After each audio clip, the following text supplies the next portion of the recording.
गांव का दृश्य, चारों ओर हरियाली फैली हुई है। आसमान में काले बादल घिर चुके हैं और लगता है जैसे कि अभी बारिश होने लगेगी।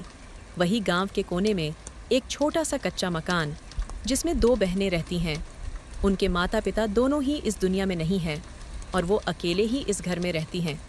घर के बाहर कीचड़ और पानी भर चुका है। बड़ी बहन मीरा, जिसकी उम्र लगभग 25 साल है, वह बहुत ही जिम्मेदार है। वही छोटी बहन गुड़िया, जिसकी उम्र लगभग 19 साल है, वह पढ़ने में बहुत ही होशियार है। मीरा गुड़िया को आंगन से आवाज़ लगाती है। गुड़िया, जल्दी हाथ चला। बादल बहुत जोर से गरज रहे हैं। लगता है तेज बारिश आने वाली है। गुड़िया हंसते हुए बोली, तो फिर क्या करें? एक नाव बना लें और तैरते हुए गांव निकल जाएं। मीरा थोड़ी मुस्कुराते हुए बोली, तू तो बस मजाक ही करती रहना। चला रसोई में देख लें क्या बचा है।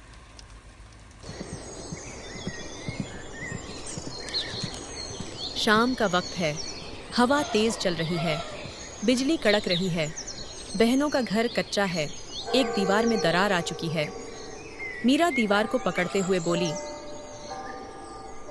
हे भगवान, अगर यह दीवार गिर गई तो हमारा क्या होगा? गुड़िया डरी हुई आवाज में बोली, दीदी, क्या हम रमेश काका के घर चले जाएं? नहीं गुड़िया, हम जब तक साथ हैं हमें डरने की जरूरत नहीं। चल एक कोना तैयार कर लेते हैं, वहीं बैठेंगे रात भर। दोनों बहनें पुरानी चादरें बिछाकर, टॉर्च और कुछ रोटियां लेकर एक कोने में बैठ जाती हैं। बिजली चली जाती है। बाहर बारिश तेज हो जाती है। गुड़िया धीमे स्वर में बोलती है, दीदी, बाबा होते तो। मीरा गुड़िया का सिर सहलाते हुए बोली, हाँ गुड़िया, वो होते तो इस बारिश को भी हंसी में टाल देते, पर अब हमें ही उनका सहारा बनना होगा। दोनों बहनें रात भर कोने में गुजार देती हैं। सुबह बारिश थमी है, लेकिन पूरे गांव में पानी भर चुका है। कुछ कच्चे मकान गिर चुके हैं। बहनों का भी आधा घर भी ढह चुका है। गुड़िया हैरान होकर बोली, दीदी, हमारी रसोई सब मिट्टी में मिल गई। मीरा आंसू रोकते हुए बोली, हमें फिर से शुरू करना होगा। पहले गांव चलकर सरपंच से मदद मांगते हैं।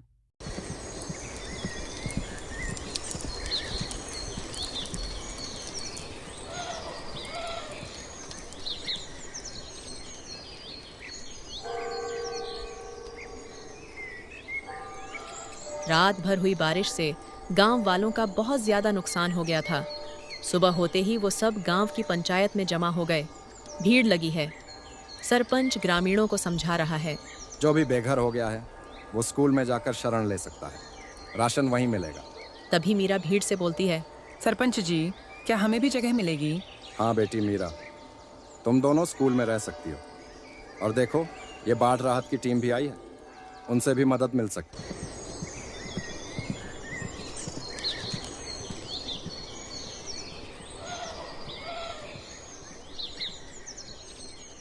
स्कूल में बहनों को एक कोना दिया गया है। गांव के कई और लोग भी वहां रुके हुए हैं। मीरा एक बूढ़ी अम्मा की सेवा करती है। बेटी, तू कितनी सहनशील है।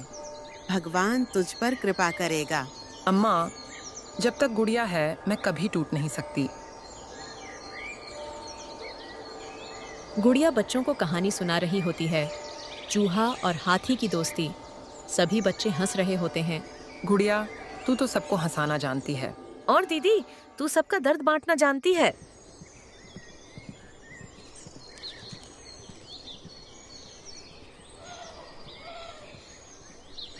स्कूल में लगे राहत शिविर में कुछ दिन बीत चुके हैं, लेकिन भीड़, गंदगी और बीमारियों का डर बना हुआ है।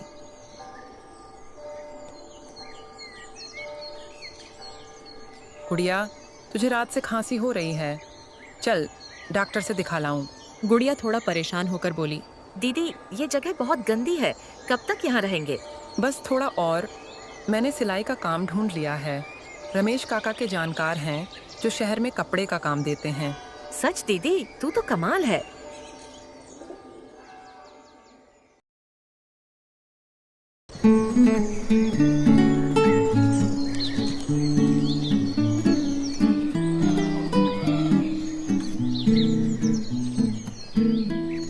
मीरा हर रोज राहत शिविर में दिन भर सेवा करती और शाम को जाकर 2 घंटे सिलाई का काम करती है।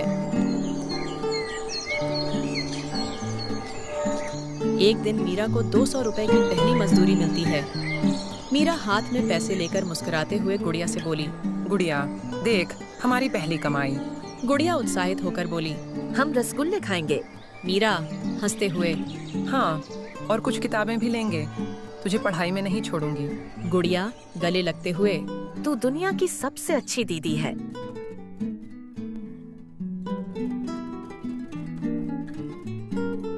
गांव में महिलाओं का एक स्वयं सहायता समूह बन रहा है। मीरा को बुलाया गया। मीरा, तुमने जिस तरह विपत्ति में हिम्मत दिखाई है, तुम इस समूह का नेतृत्व करो। मीरा हैरान होकर बोलती है। पर मैं तो बस एक साधारण लड़की हूँ। तुमने विपदा में जो किया वो असाधारण है बेटी।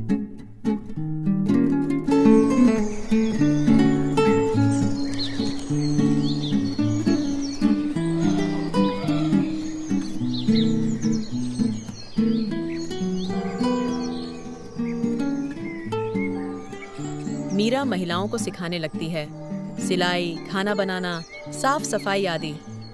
गुड़िया भी बच्चों को पढ़ाती है। गांव की महिला बोली। मीरा बहन, तू तो गांव की दीदी बन गई।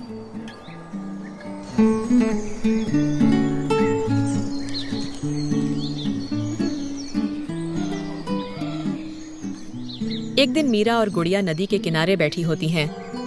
दीदी, क्या हम कभी फिर अपना घर बनाएंगे? हाँ गुड़िया, एक ऐसा घर जहाँ छत से पानी न टपके, जहाँ तेरा कमरा हो और मेरी छोटी सी सिलाई की दुकान, और आंगन में तुलसी का पौधा और एक पीली खिड़की। मीरा हंसते हुए बोली, और रसोई से आती महक जैसे माँ के हाथों की।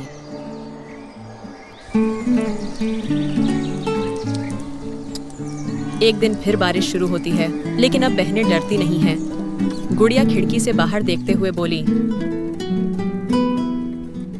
दीदी देखो बारिश। हाँ, अब डर नहीं लगता ना? नहीं दीदी, क्योंकि अब मेरे साथ तू है और हमारा सपना भी।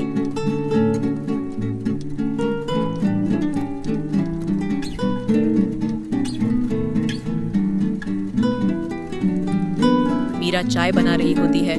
बाहर तेज बारिश, लेकिन अब घर सुरक्षित है। हर बरसात हमें कुछ सिखा जाती है, और इस बार उसने हमें खुद पर भरोसा करना सिखाया।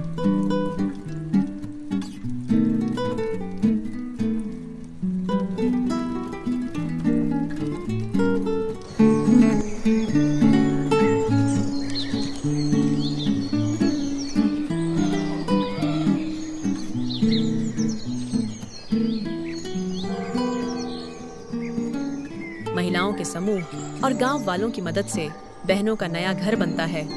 छोटी सी रसोई, कमरा और हरा आंगन।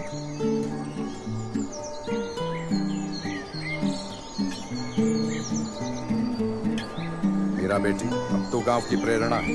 ऐसी बेटियां पूरे देश को दिशा देती हैं। गांव में मीरा और गुड़िया के लिए छोटा सा सम्मान समारोह होता है।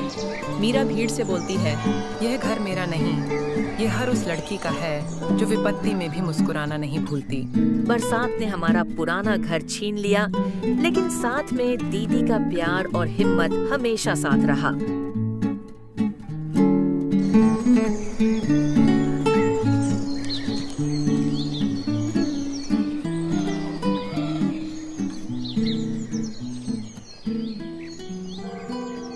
अब मीरा की छोटी सी दुकान चलती है।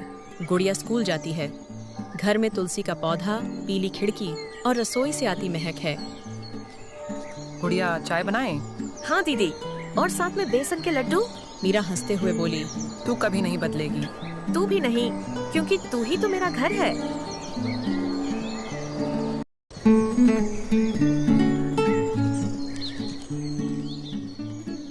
कई दिन बीत जाते हैं। अब दोनों बहनें खुशी खुशी मिलकर रहती हैं। ऐसे ही एक दिन मीरा छत पर बैठी, बारिश की बूंदें चेहरे पर पड़ती हैं। गुड़िया उसके पास आकर बैठती है। दीदी, ये बारिश अब डरावनी नहीं लगती। क्यों?